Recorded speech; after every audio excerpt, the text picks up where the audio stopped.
এটা কিছুদিন আগের ভিডিও। আমি গেছিলাম বেসিক্যালি আমার একটা স্পেশাল দিনের জন্য শপিং করতে।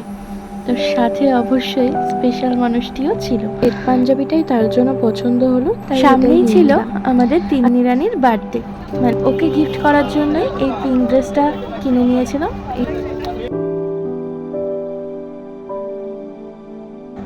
হাবড়ায় একটি আমাদের খুব পছন্দের রেস্টুরেন্ট হচ্ছে ড্রাগন।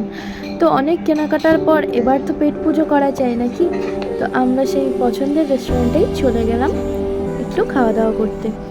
রাতের ডিনারটা ওখান থেকেই সেরে এসেছিলাম।